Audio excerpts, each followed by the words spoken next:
3 মাস পর আম্মুর সঙ্গে দেখা, আলহামদুলিল্লাহ। এই 3 মাস পর মামের দেখা। মা আমার বাসার মধ্যে আসলো।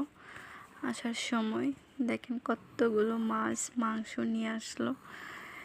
মাছগুলো আমাদের পুকুরের মাংস, এগুলো কিনা, কিন্তু দেশি হাঁস, চিনি হাঁস, দেশি মোরগ।